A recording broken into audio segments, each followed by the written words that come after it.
एक बार सन 1956 में भाई जी गए थे अपना पूरे भारत के तीर्थों की यात्रा करने।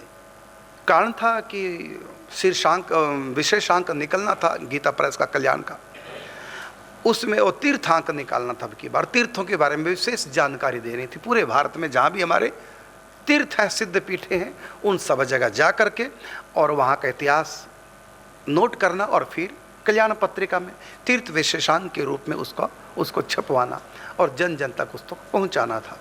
तो सन 1956 में एक ट्रेन पूरी बुक कर ली गई। ट्रेन में 700-800 के लगभग यात्री थे।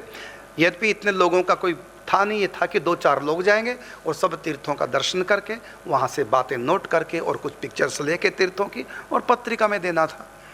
लेकिन नहीं किसी को बताएगा, फिर भी 700-800 लोग हो गए और अंत में फिर पूरी ट्रेन बुक कर ली गई। तो इसी दौरान भाई जी जब जब दक्षिण भारत में गए, तो दक्षिण भारत में जहाँ गए थे तो वहाँ पास में ही भाई जी के एक जानकार थे, वकील साहब। तो भाई जी ने सोचा चलो वकील जी से मिलता चलो, जब इतनी दूर दक्षिण भारत में आए गया हूँ उत्तर भारत से, फिर कब अवसर मिलेगा। और बड़े श्रद्धालु हैं, चलो जाना चाहिए। और भाई जी चले गए वकील साहब के यहाँ। जब वकील साहब के यहाँ गए तो वकील साहब ने एक बात बताई भाई जी को। भाई जी के साथ 1-2 व्यक्ति थे, लेकिन उस चर्चा में कोई नहीं था। भाई जी उनसे अलग हो गए थे। तो वकील साहब ने एक चर्चा की भाई जी से और कहा कि भाई जी हमारे पड़ोस में एक महिला है,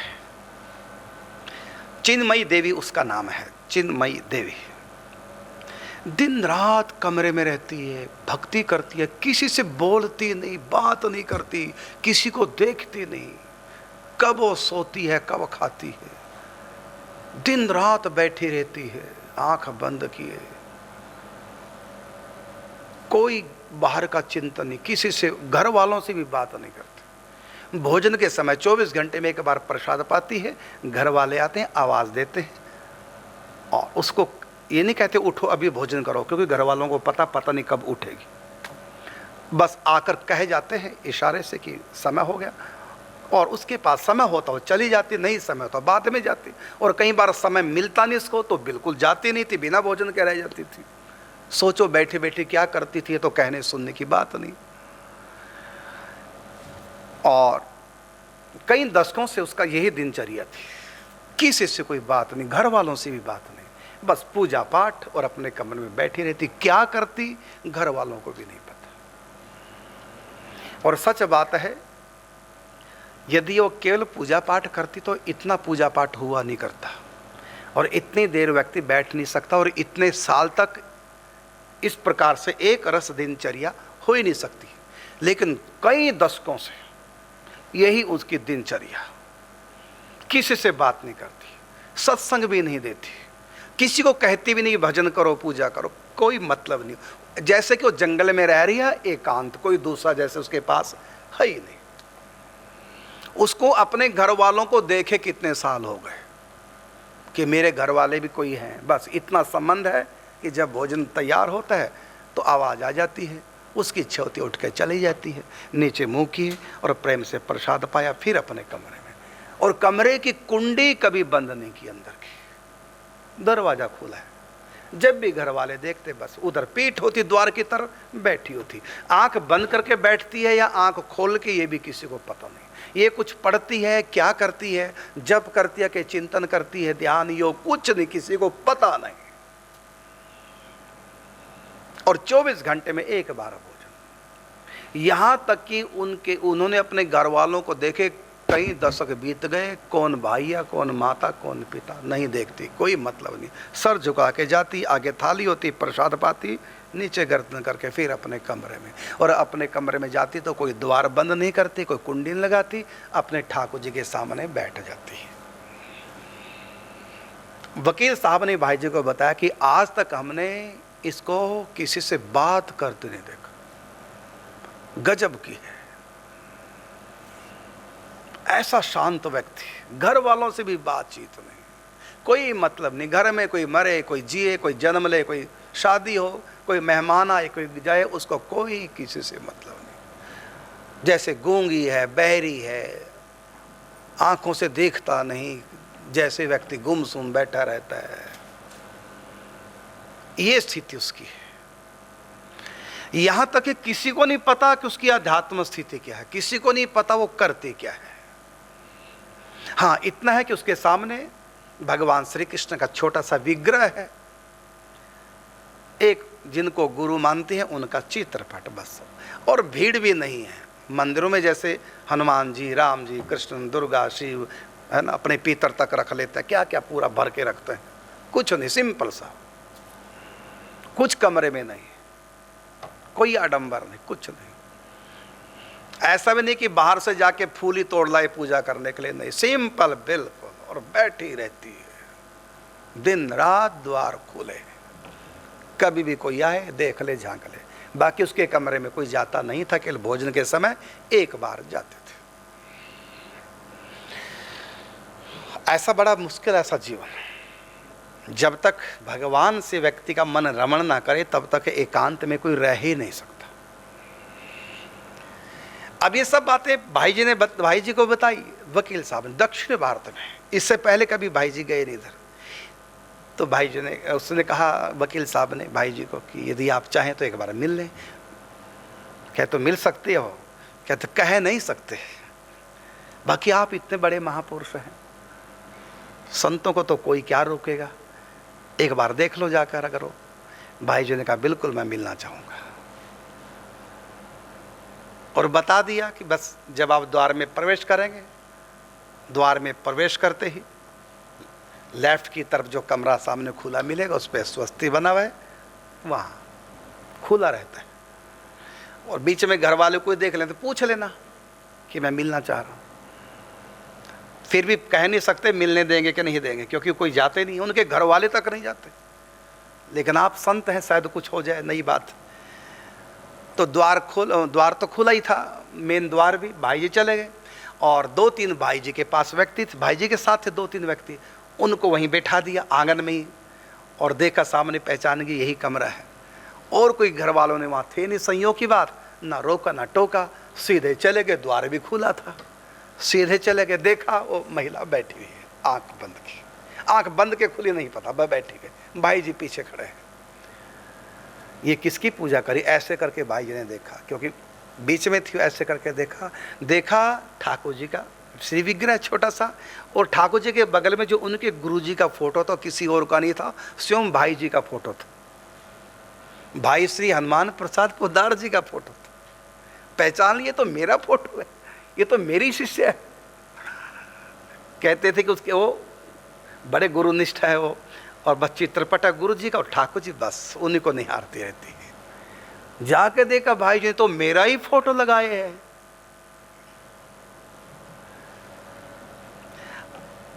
अब भाई जी के जब भी कोई कमरे में आएगा, भले ही उसकी दृष्टि उधर नहीं है पीछे, लेकिन कोई कमरे में आया इतना तो पता चल ही जाता है, थोड़ा धूप छाया सी पता चल जाती है, थोड़ा सा कपड़ों की सरसराहट आती है। और भाई जी जब आए थे तो आंगन में आती भाई जी ने कहा तुम सब लोग यहीं बैठो, तो आवाज़ भी आई थी, और अपरिचित की आवाज़ थी, जिसको पहले कभी सुना नहीं ऐसी आवाज़। एक बार तो लगा कि शायद भोजन का समय हो गया, चिन्मयी देवी जी को लगा एक बार कि शायद घर वाला कोई आया होगा, भोजन का समय हो गया, चलो चला जाएगा, आया है चला जाएगा।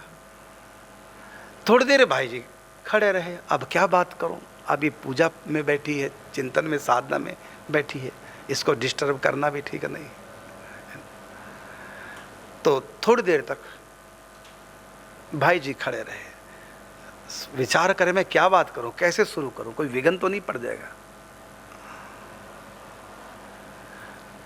उसको भी पता चल गया चिन्मयी देवी को कि आज जो आया है वो कोई नया है, क्योंकि घर वाले तो आते हैं और कह के चले जाते हैं, और किसी अपरिचित की आवाज़ है, और ये कहा था कि तुम लोग बाहर बैठो मैं आ रहा हूँ, तो कोई अनजान है। वो भी कुछ नहीं बोले, भाई जी भी कुछ नहीं बोले। अंत में भाई जी ने कहा ये चित्र किनका है देवी?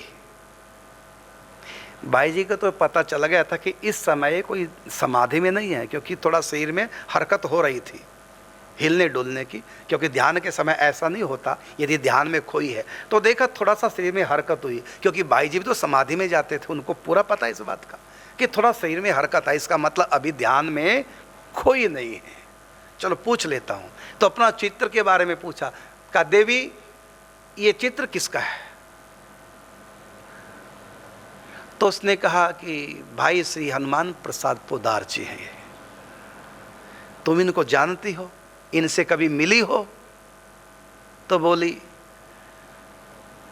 ना जानती हूं और ना कभी मिली हूं, सुना है कि ये गोरखपुर में रहते हैं, इनके मैंने लेख पढ़े हैं, इन महापुरुष के मैंने लेख पढ़े हैं और कुछ मैंने जाना हल्का फुल्का इनके बारे में।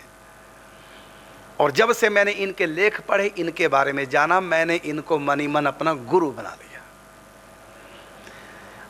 और ये कल्याण पत्रिका में महामंत्र की महिमा बताते हैं कि सब महामंत्र करो, तो मैं इनके कहने से महामंत्र करने लगी।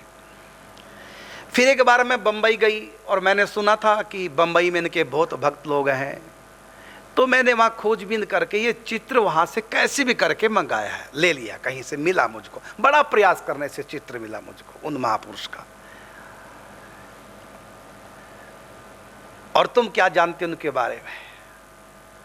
कहते बस से मेरे ये श्री कृष्ण मेरे प्रियतम है, सर्वस्व है मेरे।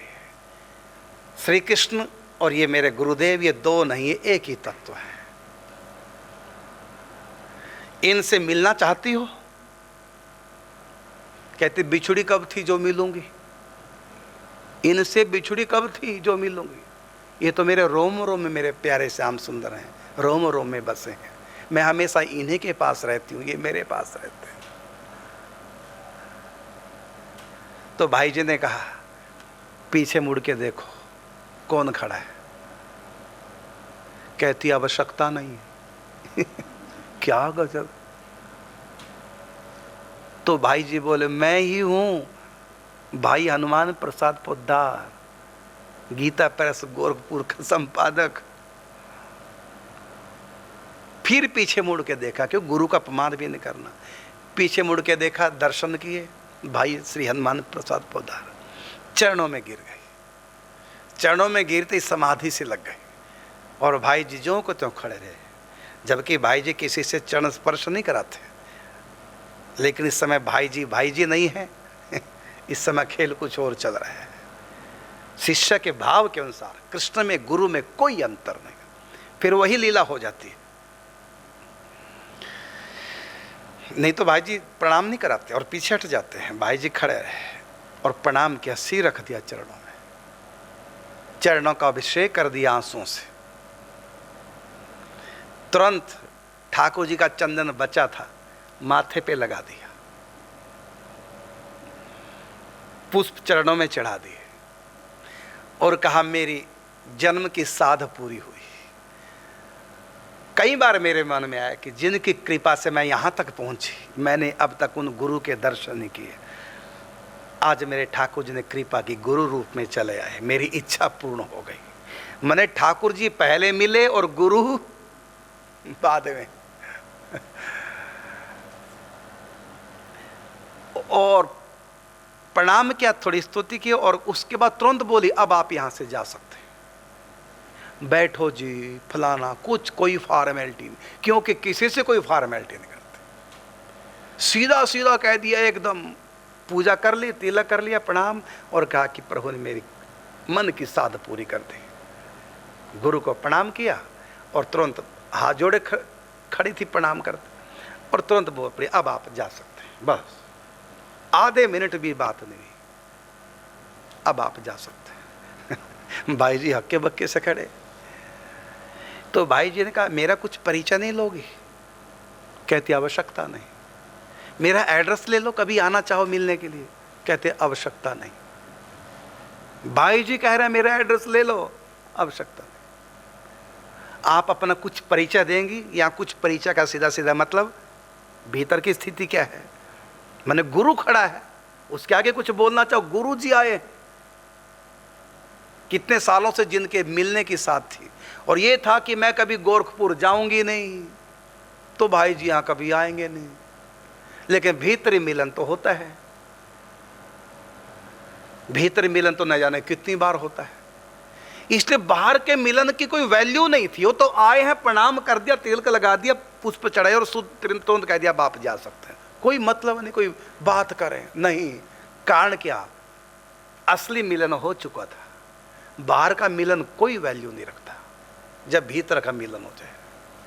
न जाने क्या हुआ करती हैं बातें दूर रहकर भी, हृदय के तार से जब उस हृदय का तार मिलता है। भाई जी ने जब कहा कि अपना कुछ परिचय दोगी, तो बोले कुछ भी कहने की आवश्यकता नहीं, आप सब जानते हैं। हाँ, जो भी आपको परिचय मिला है कृपा करके बाहर किसी को ना बताओ, इतनी बोली बस। अपना भी परिचय नहीं दिया और भाई जी के पूछने पर भी भाई जी का परिचय नहीं लिया, एड्रेस तक नहीं लिया कि पत्रचार हो, कुछ पूछना हो। इस घटना से यह सिद्ध होता है कि गुरु चाहे दूर भी क्यों ना हो, बाहर का मिलन बिल्कुल भी ना हो, यदि भीतर तारें जुड़ी हैं तो गुरु से 24 घंटे मिलन होता है। हर समस्या का समाधान हो जाता है, हर आध्यात्मिक प्रश्न का उत्तर प्राप्त हो जाता है। बस इतना बोली कि मेरा क्या परिचय, जो भी आपको परिचय मिला है मेरा, बाहर चर्चा नहीं करना। और भाई जी ने सचमुच में चर्चा नहीं की। कई सालों के बाद तब भाई जी ने एक खास व्यक्ति को कहा था और उसका नाम भी बताया। उसका नाम चिन्मयी देवी, दक्षिण भारत में। ऐसे ऐसे भक्त हुए। अब देखो किस ढंग से दक्षिण भारत में किस ढंग से गुरु शिष्य का मिलन कराया। और सच बात है, भाई जी सब जानते थे और इसलिए वकील के बहाने से गए मिलने और वहां तक पहुंचे। सब जानते थे भाई जी।